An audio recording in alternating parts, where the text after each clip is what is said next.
Bom dia, boa tarde e boa noite. Eu sou a Júlia, psicóloga. Eu sou a Júlia, advogada. E nós unimos forças para estar aqui com você, mulher, através do Projeto Marias.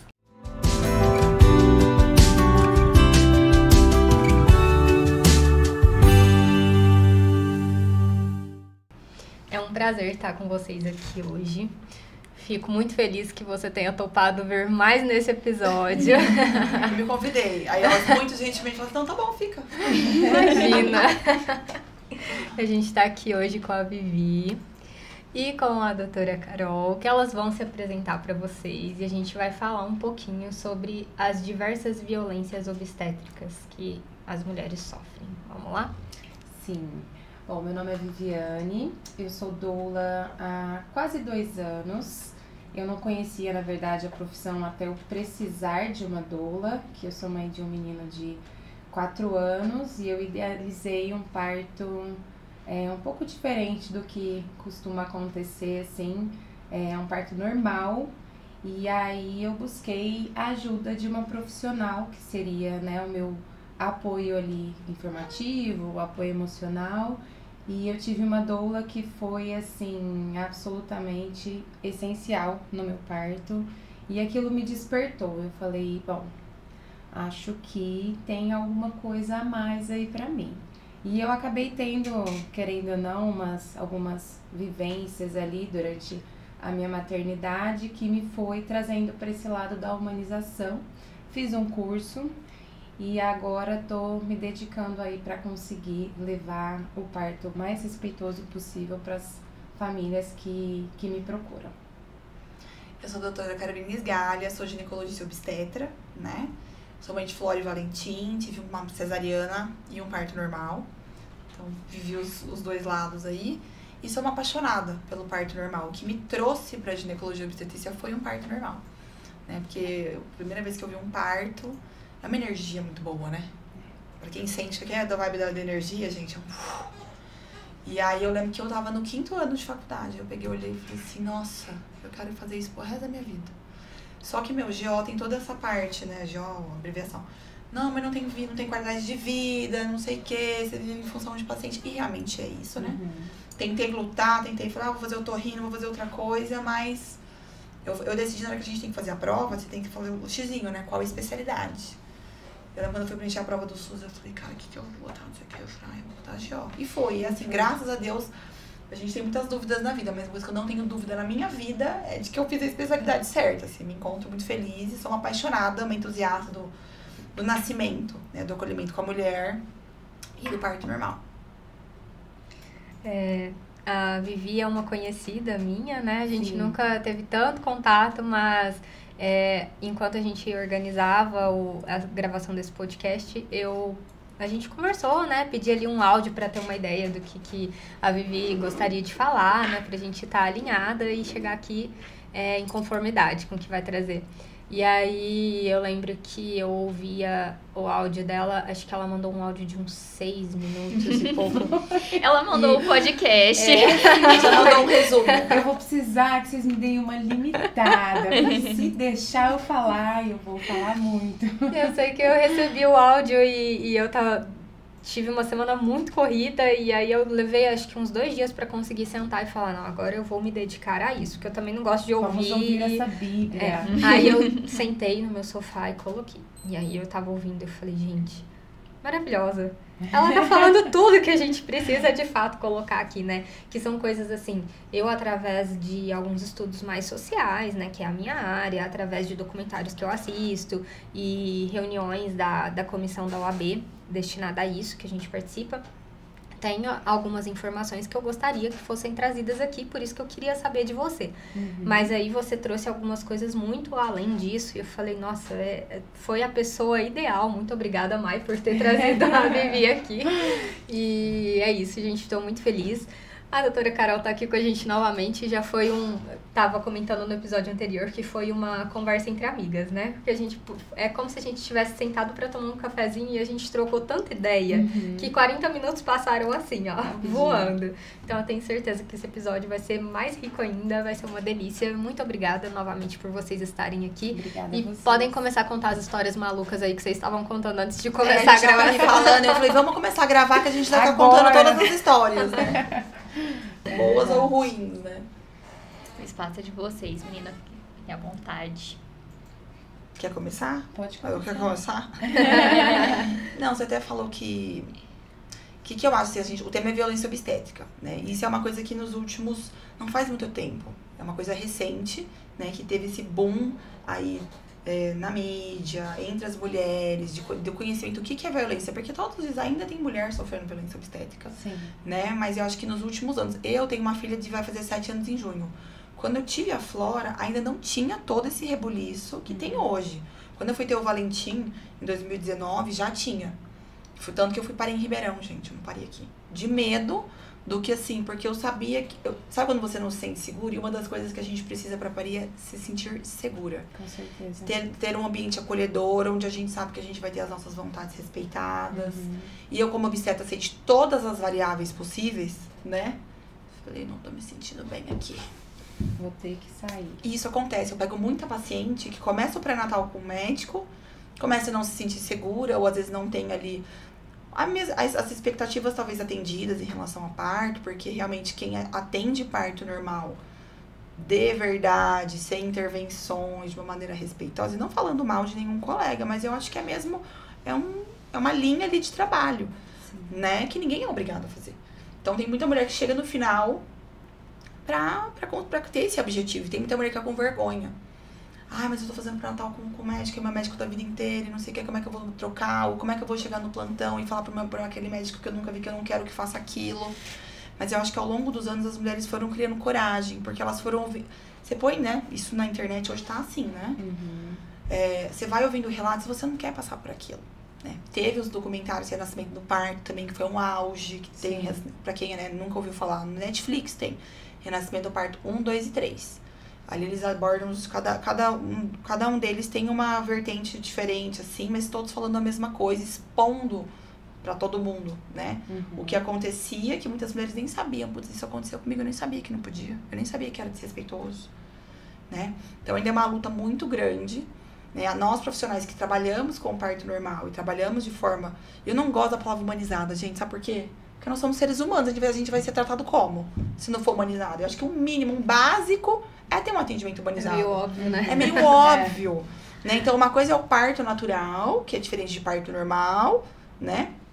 Que o parto natural é aquele que não tem intervenção nenhuma, que é o que a maioria das mulheres buscam. Que não vai precisar de ocitocina, que não vai precisar romper bolsa, que não vai precisar de nenhuma intervenção médica. A intervenção médica é ver se a mãe está bem, auscultar o coraçãozinho do bebê e que a mulher tenha liberdade para sentar, para levantar, para ir no banheiro, para comer, para parir na posição que ela quer. Tirar a protagonista do parto é a mulher. O médico está ali para assegurar a segurança, né, da saúde dessa mãe e desse bebê, né? E permitir que ela tenha que ela queira, que ela tenha o pai, que tenha o papel de pai, né? Tem a doula, que tem a função de doula. Tem a enfermeira obstetra, se estiver no cenário, que tem... Cada um tem o seu papel, porque muitas pacientes ficam com essa dúvida, né? Sim. Quem faz o quê? Né? E eu falo, cada um tem o seu papel. Né? Ah, mas meu marido é muito legal. Eu falo, seu marido é pai, ele é marido, ele não é doula. Ele não estudou pra isso, ele não tem essa vivência, ele não tem essa obrigação de segurar seu rojão lá na hora. Porque a hora que você começa a falar que você tá com dor, que você vai falar, que você não quer, ele não sabe que aquilo é normal. Você precisa de um outro apoio. Ele precisa desse apoio. Que é aí que vem as maravilhosas das doulas, né? Que eu falo que banho quente doula, amor, garante o parto normal de todo mundo, né, que queira. Acho que eu já falei muito agora, eu falo assim. Não, só uma observação, porque eu acho que antigamente tinha muita violência obstétrica também. O que realmente não tinha era a informação de que aquelas mulheres estavam sofrendo alguma coisa, né, algum tipo de violência. Então tem até uma pesquisa da Fundação Perseu Abramo, ele fala que a cada 4 mulheres, uma sofreu violência obstétrica. Mas assim, estatisticamente eu acho que tá... Acho que é mais. tá equivocado, porque assim, a pessoa ela precisa saber que ela vivenciou uma violência obstétrica para ela poder falar, não, eu sofri uma violência obstétrica. Mas não existe esse conhecimento, não existe a divulgação disso, não é algo que não deveria ser tão pouco, porque realmente a gente vê algumas blogueiras, teve uma blogueira, a Chantal. Foi ótimo assim, né? Foi ruim pra ela. Sim. Mas foi ótima essa exposição. A repercussão que teve, eu não lembro exatamente o que aconteceu, o que ela vivenciou. Parece que ela não percebeu que ela tinha sofrido. Na hora, ela acabou sofrendo uma violência obstétrica. Acho que o médico gritou com ela. Ele usou palavras ruins, assim. Foi alguma coisa assim, às vezes parece ser sutil, às vezes acho que o companheiro dela nem percebeu, ela tava vivendo aquele momento. O marido tava com uma GoPro filmando tudo e tal, Sim. e depois os áudios. Essa filha da puta não faz força, não sei o quê. E aí depois que nasceu, bababá. depois que tudo que aconteceu, ela foi rever e ela parou e falou assim, mas calma aí, gente. E a mulher não tá nem sabendo, não tá nem vendo o que Porque aconteceu. ela tá Tá na assim, Partolândia. Na Partolândia, é o que a gente fala, ela tá no mundo dela, ela tá entregue, ela tá ali vivendo aquilo. E a gente quer que ela viva aquilo da maneira mais respeitosa possível. E o cara falando, e só depois ela notou. E aí ela realmente denunciou. Acabou que não deu em nada, na verdade. O médico foi suspenso um pouquinho. Ele não foi suspenso, Não a mulher foi. dele se matou. Oi? A mulher dele se matou. Deu pior do que ele perdeu o regime. Deu bem pior. Mas assim, a gente tá falando de uma mulher branca, a gente tá falando de uma mulher de uma classe social, né, muito alta. Então, assim, a gente tem que se fazer recortes também. A gente sabe que a violência obstétrica, ela atinge mais as mulheres negras, mais as mulheres que recorrem ao sistema. Eu posso interromper vocês? Claro. Eu queria perguntar para vocês, para a gente esclarecer, na verdade, para os ouvintes, alguns exemplos de violência obstétrica. Porque a gente está aqui falando, existiu e está sendo combatido e tal, mas vamos ilustrar isso? Eu acho que seria legal a gente ilustrar isso para depois falar também as formas de combater. Perfeito. Porque nós temos duas profissionais super qualificadas aqui que estão nesse enfrentamento. Sim. E elas vão trazer pra gente a informação melhor do que ninguém, né? Mas então vamos tentar ilustrar um pouco o que seriam essas violências. E eu vou pegar um gancho dessa questão, assim, socioeconômica, que eu acho que é muito válido a gente comentar. São duas pessoas que eu tive contato, não são gestantes minhas, mas assim que eu formei, eu tive contato um pouco mais com as mulheres, né, que já são mães, elas vieram, me contaram a história do parto delas. E aí uma delas, o que me chamou muita atenção foi isso, foi a sutileza. Ela falou pra mim assim, ela era bem novinha, acho que ela tinha 18, 19 anos, e ela já tinha 2 filhos. E aí ela falou que ela foi parir e que se não fosse a enfermeira, o bebê dela não tinha nascido. Os 2 eram preguiçosos e os bebês não iam ter nascido. Eu falei, uai, mas como é que é, né? Aí eu questionei, mas como assim? Ela falou que a enfermeira ajudou e empurrou o bebê. Então, ou seja, ela subiu na maca e empurrou o bebê, a manobra de Christeler, né? Que inclusive é banida pelo OMS, é algo assim... Já é proscrita que a gente fala. Seríssimo, exatamente. É algo que traz, inclusive, faz mal pra mulher, faz mal pro bebê. Pode acontecer várias coisas negativas e não ajuda o bebê pode romper a nascer. Pode ser descolamento de placenta, pode aumentar a chance de laceração. A pressão da criança também intracraniana. Só que assim, pra ela foi uma ajuda. Ela entendeu aquilo como, se não fosse a enfermeira, meu bebê não tinha nascido. E aí ela descreveu o que ela viveu. E ela viveu uma violência obstétrica, mas ela não sabia que ela tinha vivido. Ela enxergou aquilo, na verdade, como essencial pro parto dela. E aí eu fiquei assim, nossa, faz aquela, né? Mas a maioria das violências obstétricas são passadas. E assim, gente, até vou até faço uma lista, mas assim, todas essas intervenções, quando você forma na residência, dependendo aonde você faz a residência médica, os médicos, eu vim de uma residência onde tinha todas essas violências. Foi no meu terceiro, são 3 anos, né, de ginecologia obstetrícia. Foi no meu 3º ano que eu falei, gente, tá tudo errado. Foi quando eu fiz meu TCC sobre episiotomia, do porquê não fazer. Eu já comecei a militar ali no DR3, que eu não deixava ninguém fazer, que teve uma vez que um chefe fez, eu saí da sala, então eu falei, então você pode fazer, que eu não concordo com isso, saí. Então, essa manobra de empurrar a cabecinha do bebê, porque ele tá preguiçoso, precisa de ajuda, é alguém subindo em cima da barriga da paciente e empurrando pra essa cabeça vir e nascer.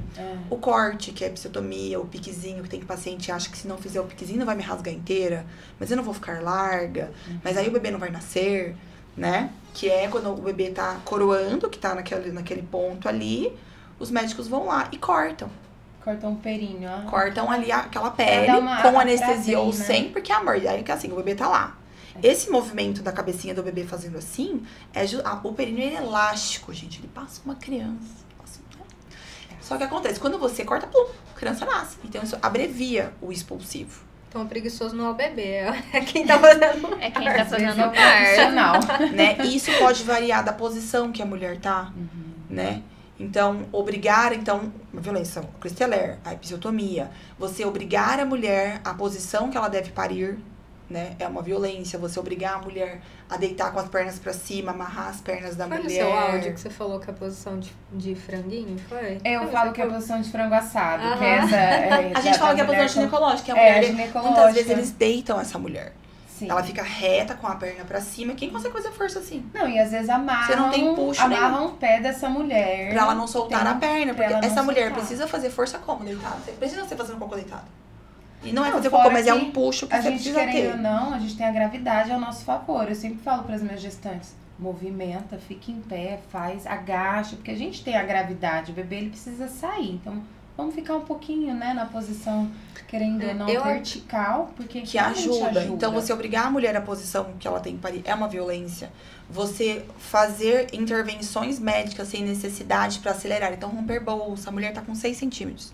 Quando você rompe bolsa, você pode acelerar um pouquinho. Você acelera um pouquinho, porque quando rompe bolsa, libera prostaglandina, às vezes pode aumentar um pouco a contração. Você não precisa disso. A não ser que, putz, faz 4 horas que ela está com 6 centímetros, aí você orienta. Olha, uma alternativa que a gente pode fazer pra te ajudar é essa, você quer ou não? Não quer. Mas é isso, é você dar a opção, você não assim, falar chegou com 6, rompe bolsa. Eu lembro que tinha uma chefe minha que ela chegava na enfermaria, que ela saia rompendo a bolsa de todo mundo. Até que o dia que ela rompeu a bolsa de uma HIV que não podia. Sabe assim? Então, romper bolsa, você deixar a mulher sem comer, sem beber água, não permitir acompanhante, colocar a ocitocina, que é aquele soro, sem necessidade para acelerar o parto, que é uma coisa que no SUS é muito comum. Porque assim, no SUS você tem uma limitação de leito, né? E você precisa que essas mulheres nasçam, não pode ficar... E as mulheres, às vezes, como não tem informação, chegam muito cedo, internam muito cedo, né? Então, tem que acelerar. Bota ocitocina em todo mundo. Porque às vezes não precisa. Então, eu acredito que, assim, existem algumas crenças ali, né? E algumas coisas por trás das permissões para que essas violências aconteçam e também para que as mulheres acreditem, né? Nessas violências. Elas acham que era isso mesmo, que tinha que ser. Porque a mulher, ela é colocada, ela é sempre incapacitada, né? Então, a mulher, nós mulheres somos criadas acreditando que nós não somos capazes. Nós não somos capazes de ter um cargo no nível de um presidente. Nós não somos capazes de N coisas. E nós não somos capazes, veja bem, de parir. Sim. O nosso corpo... Ai, mas você é estreita demais, você é muito pequena. A sua bacia é muito curta. Então, assim, gente, a nossa anatomia... É perfeita. Ela é perfeita. Ela foi feita pra isso. É claro que existem casos e casos. E é claro, né, como você mesmo disse, que vai ter um momento ali que vai precisar, às vezes pode ser.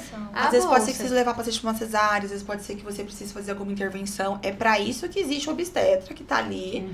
Pra identificar quando a coisa tá fugindo do normal. Mas assim, é o papel dele. O problema é esse, quando as ele coisas ficar são atento. feitas de rotina. Exato. E não pontualmente. Às vezes, pontualmente, uma ocitocina naquele trabalho de parto é o que a mulher precisa para realmente parir. E às vezes não.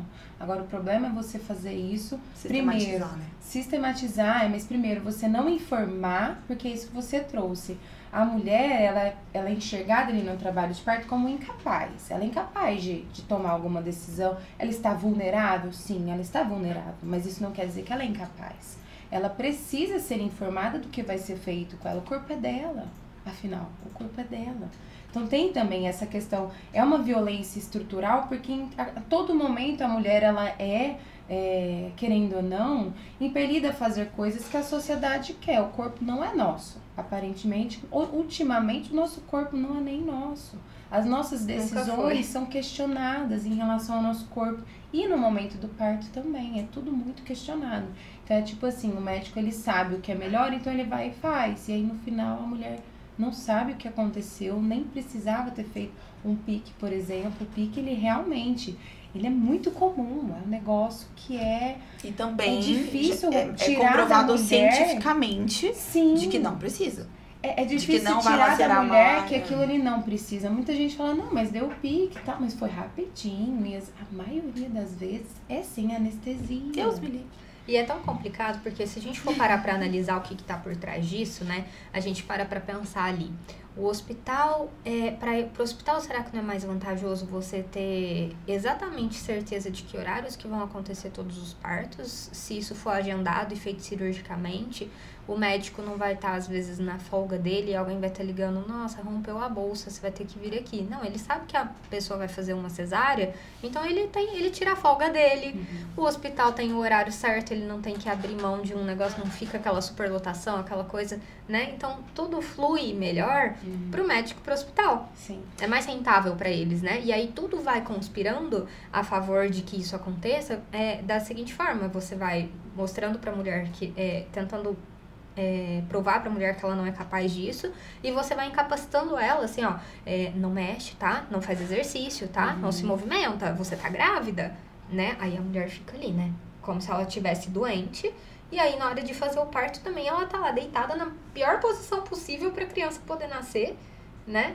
E aí, o que acontece? As coisas não fluem naturalmente, né? E o parto, ele é natural, né?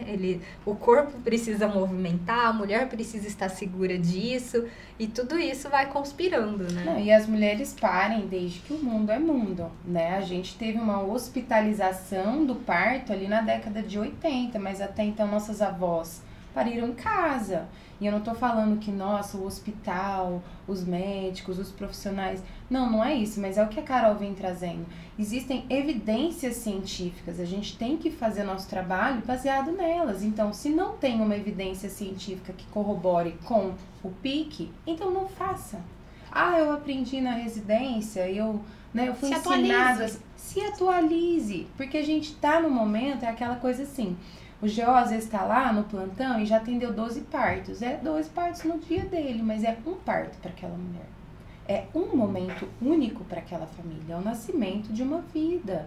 Então, aquele momento ali, se não é o mais importante da vida daquela mulher, é um dos mais importantes. E o quanto que impacta no resto da vida dela se ela tem alguma experiência negativa. E da criança também, né? Da criança. Às vezes rola até uma depressão pós-parto de tanta violência que aquela pessoa sofreu. Às vezes ela não consegue nem amamentar, a depender de tantas intervenções que aconteceram. Tão frustrante que foi. Exatamente. Aí fica aquela coisa marcada na vida daquela mulher que não é pouca coisa. A gente não tá falando de pouca coisa, a gente tá falando de um parto.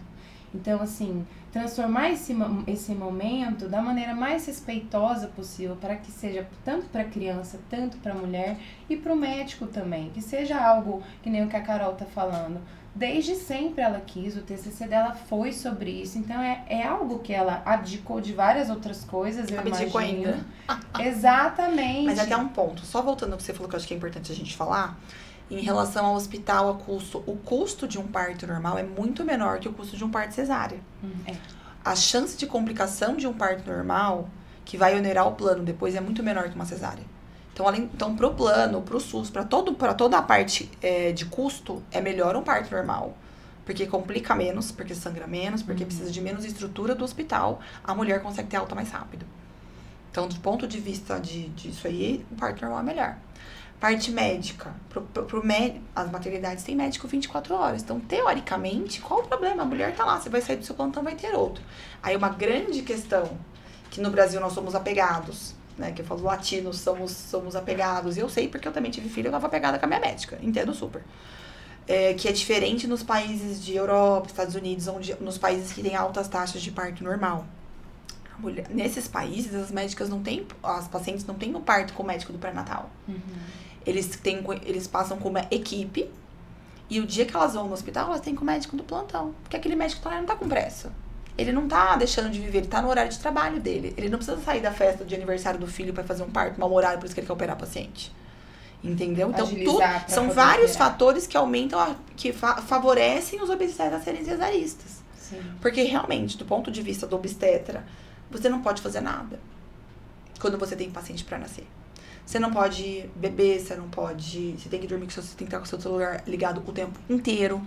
Então, é muito difícil pra gente, pra vocês também, que são doulas. Se vocês não têm um backup, você pifa. Não, tem que ter. Não tem, você tem que ter backup, porque, nós somos em 3 doulas, você vai acompanhar com as 3, e pode ser que aí vocês fazem escala. Eu acho que é uma discussão muito grande que existe entre as equipes de parto, né? Porque é o burnout das equipes que atendem parto, porque são poucas, são sempre as mesmas pessoas que precisam ter vida.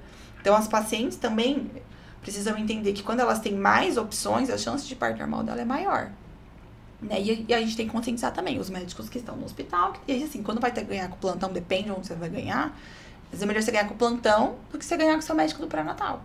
Não porque o seu médico do pré-natal é ruim, é porque ele não tá mais disposto a perder essa qualidade de vida dele, que é poder dormir, acordar, poder marcar uma coisa, poder fazer uma viagem de final de semana, porque ele nunca pode fazer porque tem alguém pra nascer. Então, todo o sistema de parto normal no Brasil precisa mudar. E aí você já entrou numa parte que já me veio aqui, porque aí eu vou identificando as diversas violências contra as mulheres, né? Que aí já puxa a parte de que, normalmente, quem está preocupado com um parto não violento para as mulheres é uma mulher. Ah, é? É uma médica não mulher, tem doula. é uma doula, né? Não tem doula. E aí, Não quem que tá sofrendo esse processo de burnout? As mulheres. É a mulher. Quem que tá sobrecarregada, de novo, pelo cuidado do outro? É a mulher. Então, a gente tem, sim, que ter muito cuidado e um olhar de muito cuidado para as pessoas, né? Mas, então, vamos seguir aqui para tentar ir finalizando já, mas... Não. Mais um pouquinho. Mas trazendo... A gente levantou várias bombas, assim, né? A gente trouxe aqui a parte ruim, né? Mas, então... O que a gente pode fazer quanto a isso, né? Enquanto doula, Ter uma doula. Sempre ter uma doula. Ter uma doula, eu tenho que conta brigar pra com os gente. maridos. Isso é uma coisa que a mulher verdade. super quer ter uma doula. E o marido, às vezes, não incentiva. Aí o que acontece? A pobre da mulher vai lá. Aí o que eu fico pé da vida. Amor, não tá trabalhando, não tá ganhando dinheiro. Por que você não pode ter uma doula? Eu falo, vai gastar do choval bordado, não sei o que, vai fazer Muitas a vezes foto. tem um preconceito, né? O Porque marido acha já que não fica... é tão seguro e tal. Já Sim. falei pro meu namorado, se um dia a gente for ter um filho, você Então, aceita. Assim, lista de chá de bebê, doula. Eu falo assim, amor, não sabe o que dá quer? pra uma mulher? Dá um vale, consultoria de amamentação, Consultora, dá uma parcela da doula. É coisa que é o que ela mais vai precisar. É verdade. O primeiro passo pra melhorar no Brasil e no mundo e evitar a violência obstétrica e informação. A mulher informada, ela entende que ela precisa... A mulher não, o casal, que ninguém tá fazendo junto. Ela precisa ter uma equipe. Ela precisa de apoio. E ela precisa entender o valor disso, porque as pessoas têm que cobrar o valor disso, desse trabalho que não tem hora, que não tem dia, que pode ser que o trabalho de parto dura 2 horas, pode ser que dura 24, entendeu? Que ela larga a família. Você tem filho? Tem filho, que larga o filho dela, entendeu? A parte mais barata é o que ela vai gastar ali. Eu acho que a gente investe tanto em tantas coisas, assim, no vestibular, a gente se prepara para um vestibular, a gente se prepara para um concurso público, porque não se preparar para o parto. Para o parto, né? Porque, às vezes, claro, né, a depender ali da sua situação financeira, querendo ou não, a doula é uma profissional que você vai pagar a parte, mas você pode buscar na internet algumas informações, alguns grupos de apoio. Tem curso pra gestante, tem curso, hoje tem bastante exatamente. coisa. E eu acho que, assim, se preparar, porque parir é natural, mas a gente tem todo um sistema. Não deveria ser tão pra difícil. enfrentar. E Não é deveria difícil. ser tão difícil, mas é. É difícil. Então, assim, ter uma doula, ou se possível, fazer algum curso, ter mais informação, buscar informação. Acho que a política de admissão tardia no hospital, ela é muito importante, assim, eu não chego com as minhas gestantes com menos de 7, 8 centímetros no hospital. A gente passa o trabalho de parto delas em casa, que é onde elas estão no próprio lar, então elas estão à vontade, elas estão liberando todos os hormônios que a gente precisa que ela libere, a ocitocina principalmente, então a gente passa o maior tempo do trabalho de parto em casa. Chega no hospital, é pra parir. É pra parir. A gente chega lá, olha, para. Meu Deus, 9 centímetros, vai parir? Vai. É pra isso que ela veio. Só pra parir. Porque quanto menos tempo você passar no hospital, menos chances você tem Menos de estresse. sofrer. Exatamente, algum tipo de violência obstétrica. Porque às vezes você tá num plantão de um profissional que ele tá muito estressado, se é a última do plantão, aconteceu alguma coisa.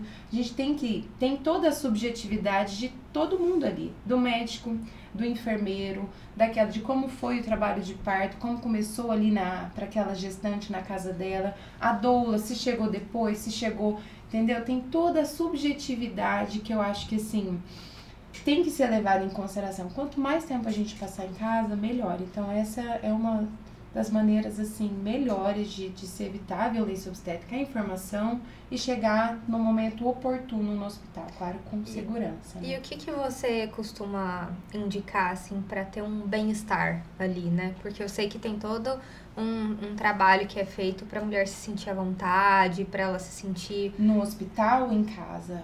Ah, no geral? No geral, assim, né? O que uma doula costuma proporcionar para sua... No começo, gestante. são os encontros informativos mesmo, que eu acho que é isso. A informação, ela empodera, a informação, ela emancipa. Ela tira o medo. Exatamente. Você vai desmistificando vários passos. Exatamente. A mulher chega mais Preparada. confiante, mais preparada, exatamente. Eu falo, achei engraçado, são casais que passam por doulas, porque eu falo, é o casal, a gente quer o casal junto, a gente não quer só informar a mulher, o acompanhante ele tem que estar ali presente também e sabendo.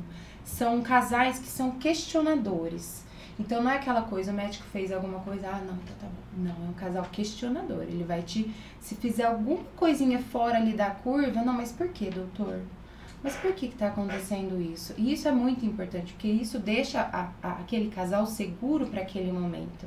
Então a gente faz todo esse trabalho de empoderar esse casal, deixar esse casal confiante. No dia do trabalho de parto, realmente pode durar 4 horas, já atendi um trabalho de parto de 4 horas, já atendi de 12, de 18. Então, assim, a gente faz todo um trabalho para o alívio da dor. Então, chuveiro, massagem, normalmente... Aromaterapia, acupuntura, cromoterapia, tudo que, banho assim, quente. Tudo que realmente trouxer bem-estar. Porque existe um momento do trabalho de parto, que são ali das fases, né? Que a gente tem que identificar com o casal, tem que mostrar para o casal, para eles se encontrarem ali. Existe um trabalho, uma fase do trabalho de parto, em que a mulher, ela tem que descansar, ela tem que comer. Não é aquela coisa, estourou a bolsa, meu Deus, vai nascer. Que Novela. Novela, tipo, estourou a bolsa, vai nascer no meio da rua. Não, às vezes vai nascer às vezes acontece. 24 horas. É raro, mas às vezes acontece. Acabou de romper a bolsa, deu 5 minutos. Sim, mas por exemplo... Mas a mulher já tava com dor antes. Exatamente. Por exemplo, quando a gente é inundado com esse tipo de informação que não tem base, porque realmente não tem base, não estourou a bolsa e pronto, vai nascer no meio da rua, corre. Você acaba indo pro hospital muito cedo. Você desespera, você fala, meu Deus do céu, é agora que vai nascer, deixa eu ir pro hospital. E às vezes não é, às vezes você vai ficar 2 dias no hospital. E esses 2 dias, você vai sofrer 2 dias de violência obstétrica. Você não sabe o que está acontecendo. Você está ali, eles precisam acelerar aquela internação. Vamos pôr ocitocina, vamos pôr uma intervenção, vai levando a outra, tipo uma cascata mesmo. Então, informar é realmente o primeiro passo. Estar em casa também, no seu ambiente, porque querendo ou não, o parto ele é por hormônio, né? Então, a gente... Eu falo, antes da gente ser, a gente é ser humano, mas a gente é bicho. Eu falo, alguém tá vendo a vaquinha na natureza? Alguém mandando ela fazer alguma coisa? Ela a cachorrinha? sabe. Né?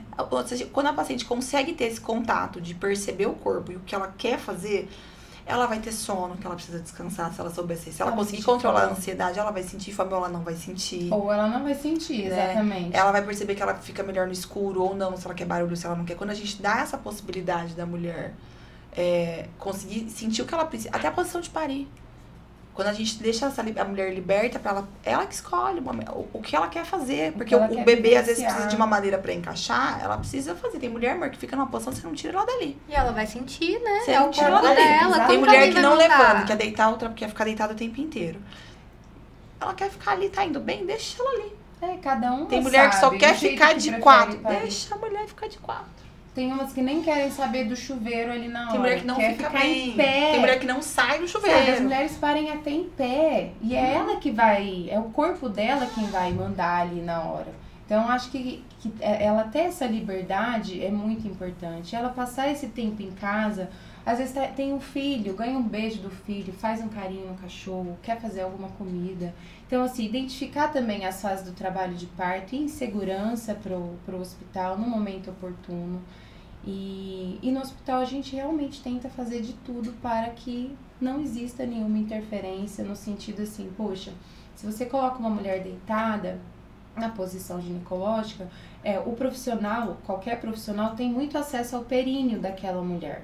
Então, se ele tem mais acesso ao períneo, talvez tenha mais chances de fazer uma episiotomia. Então, não vamos deixar ela ficar assim, vamos pôr ela na bola, vamos pôr ela no chuveiro, vamos tirar o acesso ao períneo. Então, a gente acho assim, até a posição, pontuais. tem muito médico que não faz epísio, mas que gosta de sentar no banquinho e ficar esperando o bebê nascer. Só que assim, ó. Só que é uma posição ruim, porque a pelve diminui a abertura, né? Nessa posição. Mas tem paciente que prefere sentar, prefere abrir a perna.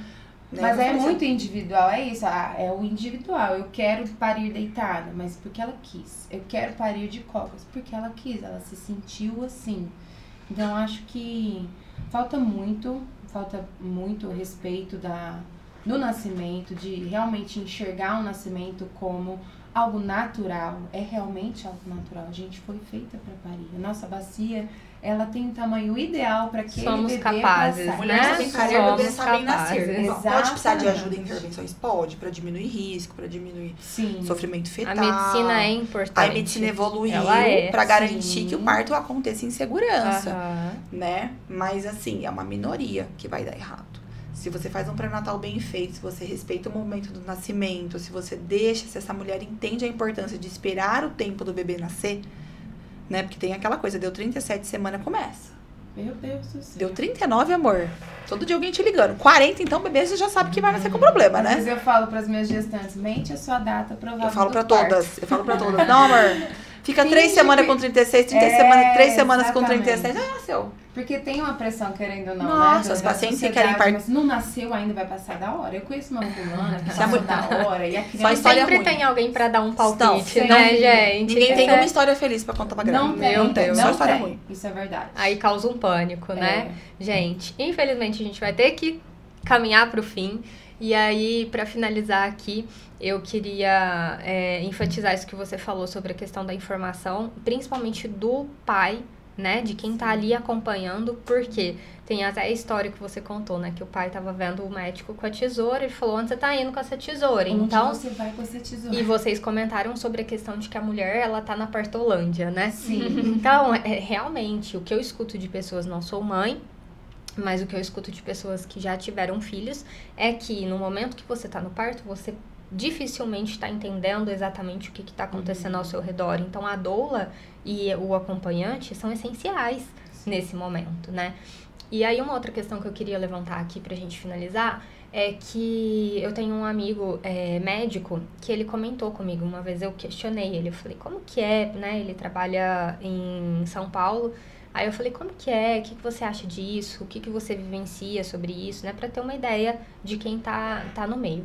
E aí ele falou que lá no hospital Ipiranga, eles têm algumas salas já e eles estão incentivando esses partos mais, que não é o nome que a gente Parto gostaria de usar, mas é que eles chamam de humanizado, né? Então, é um quarto em que a mulher, se ela quiser, ela fica mais no escuro, ela lá tem banheiras, tem várias questões assim que são incentivadas dentro do próprio hospital. Eu achei isso muito interessante, porque a gente trouxe aqui várias coisas, várias críticas, várias bombas, mas pra gente olhar também que é claro que é em São Paulo, é claro que acredito eu que o Hospital Ipiranga é bem elitizado. Não, é do SUS. É do SUS? Bom. Se for o que eu tô pensando. Mas enfim, é o Hospital Grande do Ipiranga. Mas a gente precisa também enfatizar a evolução. E ter uma esperança e continuar lutando. Não ter uma já esperança melhorou pra se muito. alienar e O cenário de acomodar. parto no Brasil melhorou muito. Sim. Profissionais foram se atualizando, foram percebendo que algumas intervenções não cabem mais, foram tendo mais respeito com as equipes, foram percebendo que não adianta eu querer, né, ser o protagonista aqui. Eu tô aqui pra cuidar, gostando ou não. Muitos agora já estão mais bonzinhos, eu falo. Já estão percebendo os benefícios também. Aí é o que eu falei, estatístico. Parto normal é muito menos arriscado, muito menos problema do que uma cesariana. E nós somos seres racionais, né, gente? A gente não tem que ficar sistematizando tudo e fazendo um sistema fordiano para tudo que tem na vida, que cada um é cada um, a gente tem que observar, a gente tem que mudar, a gente tem que evoluir. Se conhecer. E se conhecer, né? E a vida é assim, não é uma coisa só para tudo, cada ser é individualizado, a gente tem que evoluir, a gente tem que racionalizar sobre o que está acontecendo. Mas isso tá bom mesmo? Foi feito assim a vida inteira, deu certo a vida inteira, mas é a melhor forma, né? Isso pra tudo. E é isso, gente. Muito obrigada pela presença de vocês. Vocês trouxeram informações riquíssimas aqui. Eu tenho certeza que muitas ouvintes do podcast vão se atentar melhor. Se não são mães ainda, se não estão gestando, em um momento vão gestar, ou se não, vão ajudar outras mulheres que estão passando por isso, né?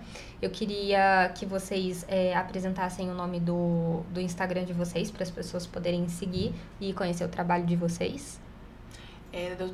@doutora Carolina Sgalha. O meu é @vivimacarini. Então sigam lá, pessoal. Sigam também o nosso Instagram, @Projeto Marias Franca. Muito obrigada por estarem aqui com a gente mais uma vez. Continuem nos seguindo, compartilhem, porque informação é vida. A gente pode salvar vidas, a gente pode ajudar muitas mulheres. E é isso, muito obrigada por tudo. E eu queria agradecer, para muito além de profissionais, vocês estarem aqui também como mães, como mulheres que passaram por esse momento, né? Eu acho que ambas estão muito mais envolvidas nesse processo, né? Então, agradecer pelas experiências também compartilhadas aqui com a gente. Muito obrigada e muito obrigada a vocês que ouviram. Eu que agradeço, viu, meninas? O convite foi ótimo. A gente tem que já fazer os desdobramentos, né, Sim, Vivi? já a parte 2, se puder vir aí. Vai ser Obrigada excelente. pelo convite, meninas. Obrigada. Tchau, tchau, pessoal.